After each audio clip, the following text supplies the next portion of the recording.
Welcome back to my channel, y'all. Today I'm going to be showing y'all how I'm going to fix these two broke compact powders that I bought. One is a Fenty Beauty powder, which you know is like $40 something or $20 something, but I didn't want to go through the hassle of returning it or anything like that, so I'm going to fix them. I'm going to show y'all how I do that.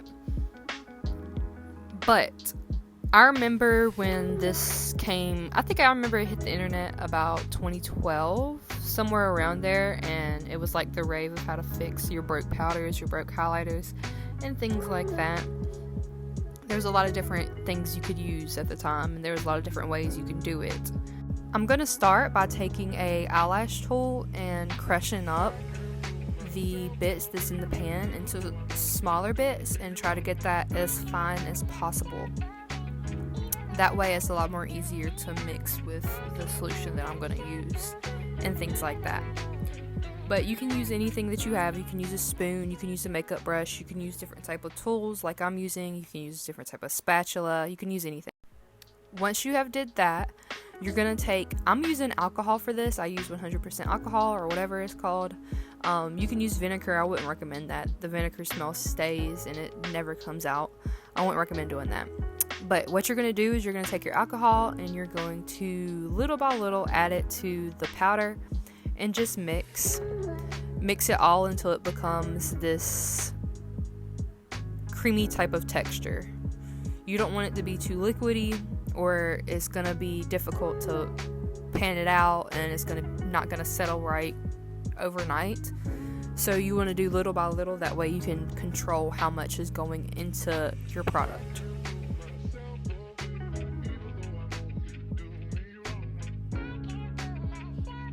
This is the consistency that I'm at, and once I got to this consistency, I felt that I was happy with it. So I just started to spread it out in the pan, even it out and everything like that, because I didn't really have much product left in this pan. So when you do this, you are going to be, evening out the rest of the product that you have left in there. Nothing's going to be added. So just be mindful of that. So yeah, I'm just going to spread it out, try to make it as clean as possible. That way it can still look like my makeup. But yeah, try to make it as clean as possible.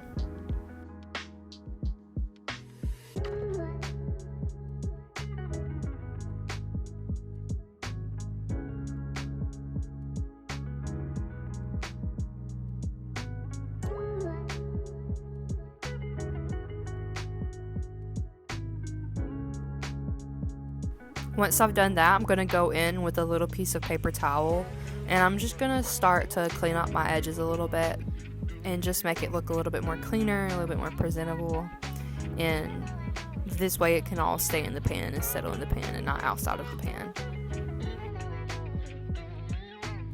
Now we're just going to do the exact same thing with this product. This was a bronzer that I had literally just bought off the shelf, and as soon as I got home, boom, it was cracked and I was like, oh my gosh.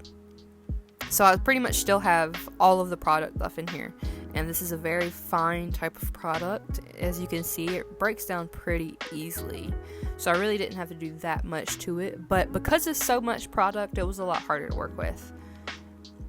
But yeah, you're just gonna do it over, do the exact same thing.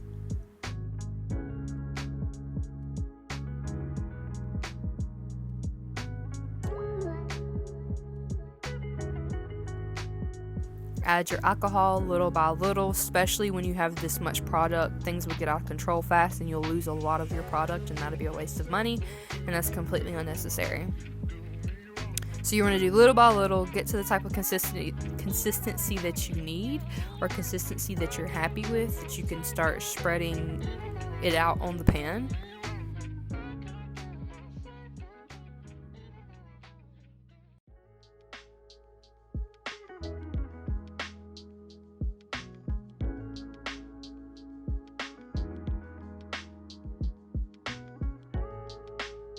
I had got to this consistency and it was pretty okay. It was still a little too thick, but I didn't want to water it down too much because, like I said, this is a lot of product and it overflow. So I just really worked with it like cake batter and just tried to really spread it where it goes. This was a really tedious project. My back started hurting during this process. And don't judge my nails either. I did them literally right after this.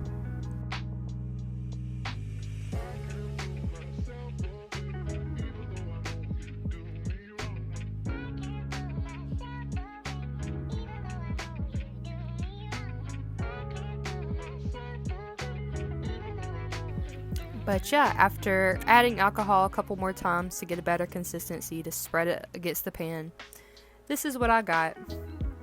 It turned out a lot messier than the other one, but like I said, this one has a lot more product than the Fenty product did. So I'm going to go through and I'm going to clean up my edges just a little bit more. Because it is a bronzer, it did make more mess. But yeah, I'm going to clean up my edges of the pan so it can be clean. And yeah. Now I'm just going in with little square pieces of paper towel that I tore, and as you can see, I'm going to set it on top of there, and this is just going to soak up some of the XX product alcohol. I don't want none of that sitting in there longer than what it needs to be. It's going to change the formula of my product. It's not going to work out how it should be. You don't want to leave too much alcohol in there, because again, it's going to be too watery. It's not going to settle correct. It's going to change. It's not going to do what it did on your face before. But yeah, also, if you take out too much alcohol, I'll show you what it did. I'll show you what it did after it dried. But if you take out too much alcohol, that's not a good thing either. You gotta find yourself a happy medium.